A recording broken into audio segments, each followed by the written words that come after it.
and Brad, the two most famous physical therapists on the internet.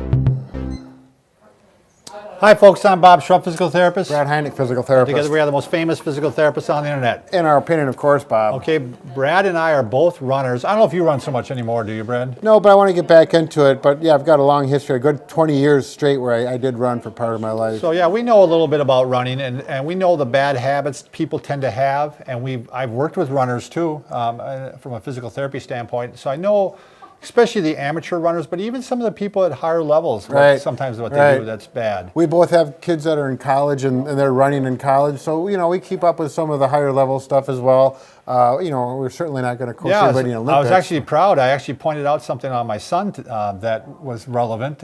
He started off his race, he was running the mile, and he was really moving a lot. And I said, you're expending all this energy at the beginning of the race, without. And his coach said, oh yeah, we're going to work on that. Sure. So, hey, not bad, huh? All right. By the way, for an old guy. If you're new to our channel, make sure you take just a second to subscribe to us. We got a subscribe button over here somewhere. Yeah, it's up there, down there. It's usually red. We provide lots of videos on how to stay healthy, fit, pain-free from a physical therapy standpoint. We upload every night. We're the hardest working damn therapists on the internet. There is no doubt about that. All right. Say no more, Bob. Let's start off, Brad. Number one habit that we tend to see, and this is one I've had, and I had to correct, is that I was a heel striker. Yep. So, wow, someone's yelling. Anyway, and this is a little bit controversial. Sure. I don't know if we're going to keep going. Yeah. The heel strike, it is controversial because I think years ago, I was taught in high school back in the 70s, heel toe when you run.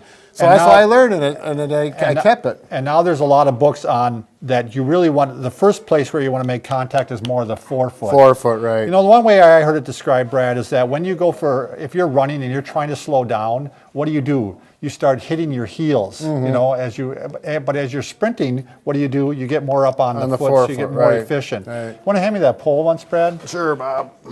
What are you going to do with the pole, Bob? I got something in mind here. So if you hit here, right here on the heel, there's a ground reaction force that's coming back up. Right. And that's actually slowing you down, as opposed to if you hit here and you go right over the top. You get that catapult effect. Right. I mean, this is pretty textbook, but I think it's true. Right. And this is based on a lot of the Pose book, Pose method, P-O-S-E. Right. They went over a lot of this, and I had read the book. I think you read it too, didn't you? Right. It's written by the Russian PhD, who is very, he goes through all the biomechanics of it. So a couple things you want to, one thing I just started concentrating on trying to hit on the forefoot. Right. I mean, and the other thing is, which is the bad habit number two, is people take too long of a stride. Exactly. And it's funny when I'm watching a race and I'm watching amateurs talking, they're going, stride out, take longer strides. And no, you don't. What you want to do is have increased cadence, is what we call turnover of the leg. Right. The more you can hit foot strikes during a minute, quite often,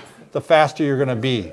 So can I? Yeah, jump in, Brad. If you look at this, and this is out of that Pose book, he talked about your center of gravity in a straight line like this. Can you see my foot, Lonnie? Now, when you're running, when I used to run, I used to try and stride out to get faster. So I'd be reaching out in front of me as far as I could, thinking I'd get that extra distance.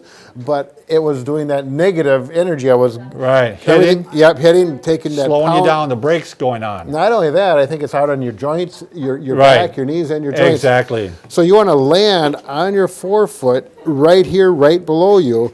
And I cannot do this without a treadmill, but you're not going to reach out in front. It's right below you. And now when I run, and I've been doing this for a few years now, I'm to the point where that feels normal. The first year, it was weird. It was really unusual. And I think what really convinced me, Brad, is one of the books said, go to a race and listen. Just listen. Don't don't look.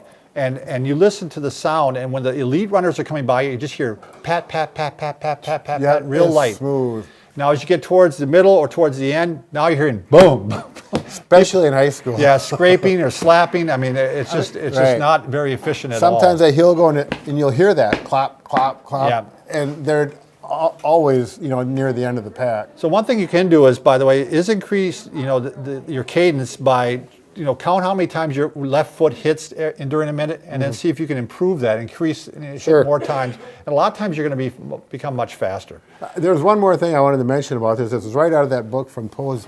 He talked about one of these elite marathon runners, and he was running across the bridge, and the bridge came up, the side of the bridge came up to actually shoulder level right in that area, and all you could see was his head. And they said you couldn't tell he was running because his head was not bouncing up and down. Like that. It was straight across. And that's efficient running, very smooth. It's like, I remember the analogy, think of running on rice paper where you're just going very smoothly. Very lightly. All the energy is going straight ahead, not up and down, not pounding your joints apart. Yeah. So you can tell we're convinced that that's probably the better way to run. And then we'll go to some quicker ones here. Now, number 3 is don't increase your mileage too much too soon. Right. This is the amateurs do this. Let's say you're running at 3 miles right now. You don't jump up to 6. Right. You go up. They recommend only a 10% increase, per day or per week even. Yeah, believe me, because I've broken every training rule in the book. I've overtrained, I've undertrained. If I'm out running, it's a beautiful day and having fun. It's like, oh, my 3 miles up, but it's fun. I want to go farther, and then I come back and I'm sore the next day. It throws me off. And that's where injuries can start occurring. Exactly. Next one is terrible posture, and I've seen this, Brad, because I helped with our cross country team in high school, and a couple guys, and I shouldn't say they even had terrible posture, but they were down like this when they're running. Right. They're running like this, and your chest can't expand as well and can take in air, and your diaphragm is in a bad position, Brad, when you're like this, which limits the volume of air oxygen that you can get into your lungs. It's amazing when we had one kid that's all we had him work on is kind of expanding his chest with good posture, shoulders back, head back too, not forward like this. And his times improved just because he felt better at the end of a race.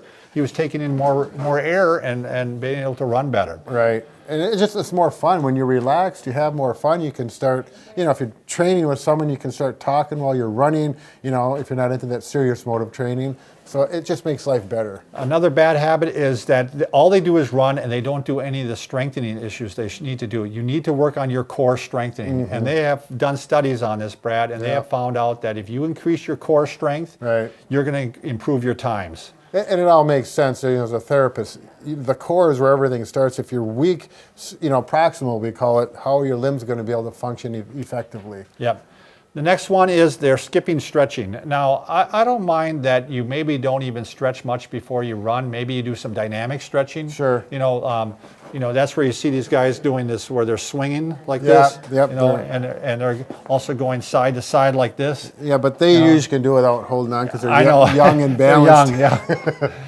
So that's quite often well to do before the race, but at some point during the day, maybe after the race or even during the day, you should do some static stretching, which is just a prolonged stretch. And stretching, the hamstring, heel cords, hip flexors, even your back a little bit, stretching. Sure. I think the heel cord is probably a big one. A big one, and the hamstrings. Yeah, because you're going to, if you run a fair amount, or even if you don't, that's one of the first things that's going to go up. My brother went back to running, Brad, this was quite a few years ago. First thing he does, tears his calf muscle. I mean, just from running. Well, I do know, particularly if you're a long-time runner, and with me, I converted to forefoot running because of my back problem. It took the pounding off. But when I converted to forefoot running the very first summer, it's hard on your calf muscles, I'd get sore. I couldn't even run sometime for a week. I'd have to leave them settle down and then progress my mileage up.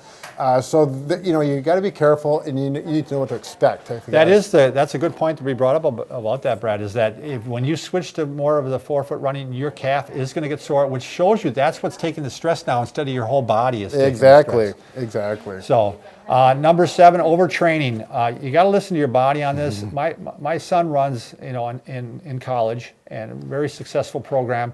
They all the runners, they take 1 day a week where they cross train. Nobody runs 7 days a week.